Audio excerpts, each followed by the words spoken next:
Welcome everyone, मैं हूँ प्रतीक्षा। Guys, आज हम बात करने वाले हैं ऐसी क्रीचर्स की जो कि ना तो इंसान है ना ही जानवर है। साथ ही में उनकी कहानी सन और मून से जुड़ी है। कैसा हो कि जब सन या मून दोनों में से कोई एक भी चीज काम करना बंद कर दे और तभी इनका गार्डियन आके इन्हें वापस से ढूंढ के इनकी जगह पे लगा दे। तो चलिए फिर बिना प्रतीक्षा कराए आज हम सभी सन और मून की कहानी देखने चलते हैं, वो भी बिल्कुल डिफरेंट क्रीचर वाली। मूवी की स्टार्टिंग एक नरेशन से होती है कि एक प्लेनेट जो कि पूरी तरीके से अंधेरे में डूबा हुआ था, उसी समय यहाँ तो गार्डियन आए जो कि अपने साथ में छोटे छोटे से सन और मून लेके आए। उस सन और मून के कारण इस नए प्लेनेट को एक नया जन्म मिल गया। हजारों सालों से इन्हीं गार्डियन की आगे आने वाली जनरेशन सन और मून का काम किया करते थे ताकि लोगों को सूरज और अंधेरा दोनों मिल सके। आज भी वही दिन था जब इन्हीं गार्डियंस के आगे आने वाली जनरेशन को चुना जाना था। सन का गार्डियन था सोहोन, जो कि कई सालों से इसका उत्तराधिकारी बनने के लिए प्रैक्टिस किया करता था। दूसरी तरफ लियोन है जो कि मून का गार्डियन बनने वाला था। इसी के साथ हम एक लड़की को देखते हैं जो कि मॉम की बनी हुई थी। इस लड़की का नाम ग्लिम था। अब जैसे ही रात होती है तो ठंड के कारण ग्लिम जम जाया करती थी। अगली सुबह जैसे ही सूरज आता था तो अपनी रोशनी के साथ में वो ग्लिम को भी जिंदा कर देता था। ग्लिम एक बहुत ही स्मार्ट और इंटेलिजेंट लड़की थी। ये फैमिली भी आज के सेरेमनी में जाने के लिए अपनी तैयारी कर रहे थे, लेकिन उसके डैड को इस सेरेमनी में नहीं जाना था क्योंकि उन्हें पता था कि ना तो वो ज्यादा ठंड बर्दाश्त कर सकते हैं और ना ही ज्यादा गर्मी बर्दाश्त कर सकते हैं। इसी के साथ सीन इस कहानी के मेन लीड कैरेक्टर म्यून पे शिफ्ट होता है जो कि अपने पेट के साथ खेल रहा था। म्यून इतना ज्यादा शरारती था कि उसके फादर उसे कल की सेरेमनी में जाने के लिए मना कर देते हैं। अगली सुबह जैसे ही सूरज की रोशनी पड़ती है तो ग्लिम वापस से जिंदा हो जाती है।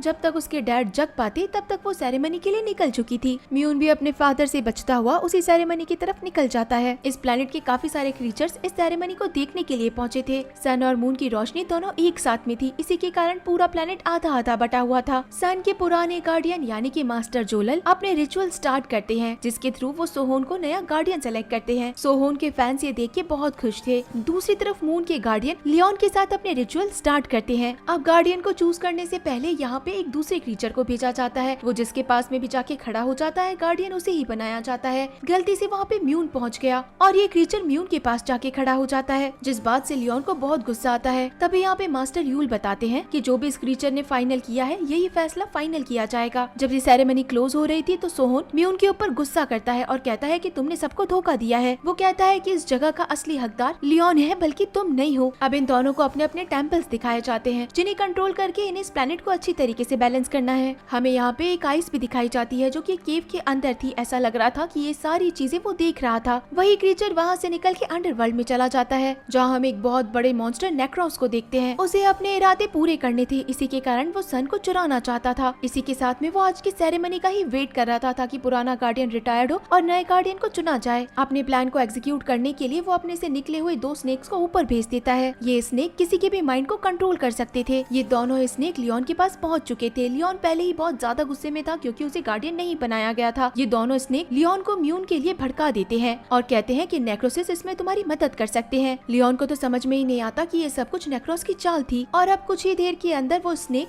लियोन के माइंड को कंट्रोल कर लेते हैं। दूसरी तरफ मास्टर यूल म्यून को उसका मून टेम्पल दिखाते हैं। वो कहते हैं कि ये काम तुम्हें बहुत सावधानी से करना पड़ेगा। यहाँ पे म्यून को मून एंजल्स बताए जाते हैं। ये एंजल्स की तार ही है जो कि म्यून को पकड़े हुए है और इसी से टेम्पल और मून दोनों को कंट्रोल किया जाता है। म्यून को यहाँ पे एक दरवाजा दिखाई देता है जहाँ पे मास्टर उसे बताते हैं कि ये दरवाजा सपनों की दुनिया का है जहाँ से पहला गार्डियन मून को बना के बाहर लाया था। म्यून के मन में बहुत सारे क्वेश्चंस थे, लेकिन म्यून को पता चलता है कि मास्टर तो बाकी गार्डियंस के जैसे अब हमेशा हमेशा के लिए यहाँ से जा चुके हैं, यानी कि उन्होंने रिटायरमेंट लेके समाधि ले ली। यहाँ हम सोहोन को देखते हैं जो कि खुद के टेम्पल में पहुंच चुका था। यहाँ पे मास्टर जोलल का असिस्टेंट क्रैक उसे अपने काम के बारे में सिखाता है। सोहोन को पता चलता है कि सारे गार्डियंस पत्थर में बदल जाते हैं जब भी वो रिटायर्ड होते हैं। हम देखते हैं कि म्यून अपने काम को बड़े अच्छे से एंजॉय कर रहा था, लेकिन अभी भी वो मून टेम्पल को कंट्रोल नहीं कर पा रहा है। म्यून जब उस टेम्पल को कंट्रोल नहीं कर पाता तो मून टेम्पल एकदम अनकंट्रोल हो जाता है और पूरा मून टेम्पल इधर उधर हिलने लग जाता है। यही चीज दूर से सोहोन भी देख रहा था कि मून आखिर ऐसा अनकंट्रोल बिहेव क्यों कर रहा है। उसे पता चलता है कि वो अपना डायरेक्शन बदल के दूसरी डायरेक्शन में जा रहा है। टेम्पल की स्पीड एकदम से बहुत तेज बढ़ जाती है। इसी के कारण मून के सारे स्ट्रिंग टूटने लगते हैं। म्यून उन्हें रोकने की बहुत कोशिश करता है, लेकिन फिर भी मून इनसे बहुत दूर चला जाता है। जैसे ही मून टेम्पल से दूर होता है तो टेम्पल वहीं पे रुक के नीचे बैठ जाता है। सोहोन देखता है कि ये सब कुछ उसके रास्ते के अंदर है, इसी के कारण वो खुद के टेम्पल को भी रोक देता है। इसी समय यहाँ लियोन आ जाता है जो कि सोहोन को समझाता है कि अब तुम्हें म्यून से बदला लेना होगा मेरा। क्रैक सोहोन को रोकने की बहुत कोशिश करता है, लेकिन सोहोन गुस्से के अंदर अपने टेम्पल की तरफ जाता है। ग्लिम को भी पता चलता है कि मून काफी अलग बिहेव बिहेव कर रहा है। उसे लगता है कि मून इस तरीके से बिहेव नहीं करता, इसका मतलब वहाँ कुछ तो गड़बड़ है। दूसरी तरफ सारे एंजल्स म्यून के ऊपर गुस्सा होने लगते हैं। इसी समय म्यून को एक आइडिया आता है, इसी के कारण वो एक एंजल को मून की तरफ फेंकता है ताकि वो मून को वापस ला सके। जिसके बाद वो एंजल की तार को अपनी तरफ खींचता है और मून को अपने पास ले आता है। दूसरी तरफ हम देखते हैं कि सोहोन जैसे ही अपने टेम्पल को छोड़ता है तो नेक्रोस के मिनियंस सन को चुराने के लिए सोहोन के टेम्पल में पहुंच जाते हैं। क्रैक उन्हें रोकने की बहुत कोशिश करता है, लेकिन बेचारा तेजी से भागने के कारण वो वहीं टूट जाता है। वो मिनियंस सोहोन के नहीं होने के कारण सन को टेम्पल से अलग करके अपने साथ ले जाते हैं और अब तो सन टेम्पल के पास में भी पावर्स नहीं बचती, इसी के कारण वो वहीं पे डीएक्टिवेट होकर रुक जाता है। ग्लिम्प ये चीजें देख रही थी, इसी के कारण वो दोनों ही गार्डियन को ये बात बताने के लिए जाती है। सोहोन अब तक म्यून के पास पहुंच चुका था और उसे डांटने लगता है। इसी समय ग्लिम यहाँ आके सन के चोरी होने के बारे में बताती है। सोहोन ये बात सुन के फटाफट से अपने टेम्पल की तरफ निकल जाता है। उसे पता चलता है कि उसका टेम्पल भी अब डीएक्टिवेट हो गया है और नीचे बैठ गया है। साथ ही में उसे सन दिखाई देता है जो कि अब अंडरवर्ल्ड में चला गया है। इसी के कारण अब इस प्लेनेट पे बिल्कुल भी रोशनी नहीं थी। सारे क्रीचर्स को लग चुका था कि यहाँ पे जरूर एक बहुत बड़ी प्रॉब्लम आने वाली है। नेक्रोस को सन चाहिए था और अब उसका प्लान सक्सेसफुल हुआ। इसी के कारण नेक्रोस अपने हाथ में सन को लेके उसे बुझा देता है, जिसके बाद वो मिनियंस को कहके उस सन को छुपाने के लिए कहता है ताकि प्लेनेट पे हमेशा हमेशा के लिए अब अंधेरा ही रहे। दूसरी तरफ ग्लिम म्यून के ऊपर आके गुस्सा करती है क्योंकि उसने अपने गार्डियन की ड्यूटी को अच्छे से नहीं निभाया और अब तो वहाँ पे सोहोन भी पहुँच चुका था जो कि म्यून से मून को लेके लियोन को दे देता है। वो सबको कहता है कि लियोन ही मून का असली गार्डियन है और वो उसे अच्छे से संभाल सकता है। जिसके बाद सोहोन वहाँ से निकल के अपने सन को ढूंढने चला जाता है। ग्लिम भी कहती है कि मैं इसमें आपकी मदद कर सकती हूँ, मुझे आपके साथ चलने दीजिए। बेचारे म्यून जिसके पास अब कुछ भी नहीं बचा वो अपने ट्राइब के पास आता है, लेकिन उसकी ट्राइब भी उस पर भड़क जाती है क्योंकि उसने अपनी रिस्पॉन्सिबिलिटी अच्छी तरीके से नहीं निभाई। इसी के कारण अब उसे अपने ट्राइब से भी निकाल दिया जाता है। सोहोन और ग्लिम जब जंगल की तरफ आगे बढ़ते हैं तो इन्हें म्यून दिखाई देता है जो कहता है कि मुझे अब अपनी गलती सुधारनी है और मैं भी आप लोगों के साथ ही चलूंगा। सोहोन तो इस चीज के लिए मना कर देता है, लेकिन ग्लिम कहती है कि अंडरवर्ल्ड जाने के बाद हमें नहीं पता कि हमारे सामने कितनी सारी मुसीबतें आएंगी, तो हमें शायद म्यून को अपने साथ रखना चाहिए। इसी के साथ हम लियोन को देखते हैं जो कि इस वक्त मून को कंट्रोल नहीं कर पा रहा था। वो मून को एक बार वापस ही अपनी तरफ लाता है, लेकिन उसे पता चलता है कि मून की चमक भी कम होती जा रही है, साथ ही में वो अब श्रिंक होता जा रहा है। एक वक्त ऐसा आता है जब मून बिल्कुल गायब हो जाता है। वो उसी मून को लेकर एंजल्स के पास आता है ताकि वो उसकी मदद कर सके, लेकिन उसी समय मून पूरी तरीके से गायब हो जाता है। जैसे ही टेम्पल से मून गायब हो जाता है तो टेम्पल बिल्कुल अनकंट्रोल हो जाता है। इसी के कारण उस प्लेनेट पे काफी ज्यादा प्रॉब्लम्स आ जाती है, हर जगह तबाही मच जाती है। नेक्रोस का हर प्लान एकदम सही तरीके से चल रहा था क्योंकि सन उसने चुरा लिया था और मून भी खत्म हो गया था, यानी कि प्लेनेट पे अंधेरा है। दूसरी तरफ ये तीनों एक बड़े से ओशन के पास आ गए थे जहाँ पे एक बहुत बड़ा होल था। अंदर जाने के पहले उन्हें सांस लेने की जरूरत थी, इसी के कारण वो एक ऐसी एल्गी खाते हैं जिससे कि वो अंदर जाने के बाद में भी सांस ले सके। ग्लिम कहती है कि पानी इतना ज्यादा ठंडा है कि मैं अंदर जाते ही जम जाऊंगी, लेकिन म्यून कहता है कि तुम इसके बारे में मत सोचो, मैं तुम्हारा पूरा ध्यान रखूंगा। अंदर जाने के बाद उसी समय इनके ऊपर एक सी मॉन्स्टर अटैक कर देता है और ग्लिम को अपने साथ ले जाता है। सोहोन और म्यून दोनों ही उसे लड़ने की कोशिश करते हैं, लेकिन फिर भी वो ग्लिम को नहीं बचा पाते। इसी समय बहुत तेज रोशनी इनकी तरफ आती है और इन्हें पता चलता है कि यहाँ पे एक और सी मॉन्स्टर है जो कि इनकी तरफ आ रहा है। वो अपना नाम फॉस्फो बताता है। हजारों साल पहले वो भी मून का गार्डियन ही हुआ करता था। इसी के कारण वो इन दोनों को ही बाकी सारे मॉन्स्टर से बचा के बाहर छोड़ देता है। फॉस्फो अपनी पावर से ग्लिम को भी ठीक कर देता है, साथ ही कहता है कि तुम मेरे पीछे आओ। वो बताता है कि आज से कई हजारों साल पहले नेक्रोस भी सन का गार्डियन हुआ करता था, लेकिन कुछ क्रीचर्स ऐसे थे जो कि बहुत बुरे थे। इसी के कारण उन्होंने उसे कंट्रोल किया और एक बुरे क्रीचर में बदल दिया। नेक्रोस ने चाहा कि वो सन को सबसे दूर ले जाए। उसी समय मास्टर जोलन जो कि उस समय के बहुत ही ताकतवर योद्धा थे, उन्होंने उस शैतान को हमेशा के लिए उस प्लेनेट से बहुत दूर भेज दिया।